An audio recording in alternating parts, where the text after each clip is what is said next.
many things people need to consider when buying a pet as a Christmas present. Roni Lewis is taking over our Pet Doc segment and has more about what you need to know. With Christmas around the corner, many kids are expecting all kinds of gifts, from toys to games and even a new furry friend. In this week's segment of Pet Doc, we talk about what to know when bringing home that puppy that is underneath your tree this holiday season. With our small dogs, we will feed them, potentially 4 times a day, very small, frequent meals. Dr. Brandon Bebout says we feed our small puppies more often due to the lack of ability to store as much sugar as their larger counterparts. With our big dogs, like Thelma, we are comfortable doing twice-a-day feedings, getting them on a routine, and that is one of the most important things that I talk about. Keeping nutrition simple is key for new pet owners because there's a lot of choices when it comes to feeding your pet. Dr. Brandon is a proponent of dry dog food over canned dog food. He says that canned dog food is worse for their teeth. There's 1,100 new pet food companies a year, and so there's a lot of choices. There's too many choices, in fact. And so we're seeing all these buzzwords, things like reduced fat and grain-free. Dr. Brandon says you should be aware of potential long-term effects of the different diet options out there for your pet. He says to visit your vet to find out what food best meets your puppy's needs and when you should change to adult dog food. So as far as water, free access to water at all times, very, very important. Even when we're potty training our puppies, it's very easy to get in the habit of restricting their water at night so they don't wake us up. But we want them to be able to have access if they need it. Dr. Brandon says for kennel and potty training, it shouldn't be complicated. We just need to have a routine.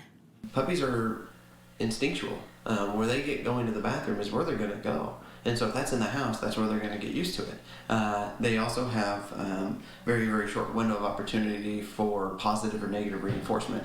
And so it needs to be within 1 or 2 seconds. Dr. Bebout says our reaction to the action is more important than the action itself. And so they potty on the floor like it's no big deal. If we say, good job, puppy, they're going to say, okay, I'll pee on the floor here on out. If we say, no, puppy, take them outside, they potty, we reward them and praise them, they say, oh, this is what I'm supposed to do. Dr. Brandon says we know they're going to want to go to the bathroom within 15 minutes of waking up or finishing a meal. People tend to have problems potty training their new puppy when the puppy is not kenneled overnight or when they're playing. Just been outside, they've just pottied, they come back in, they're playing, they're having a good time, and then all of a sudden they're in the corner going to the bathroom.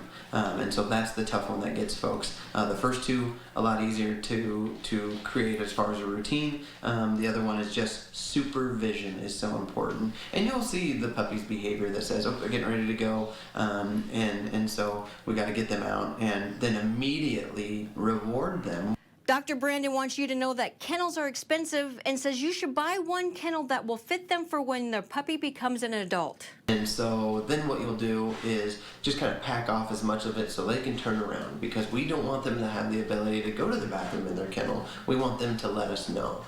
Dr. Brandon says your puppy's kennel should be in the same room that you sleep in to keep their anxiety down. We want them close to us because we want to hear the puppy cry.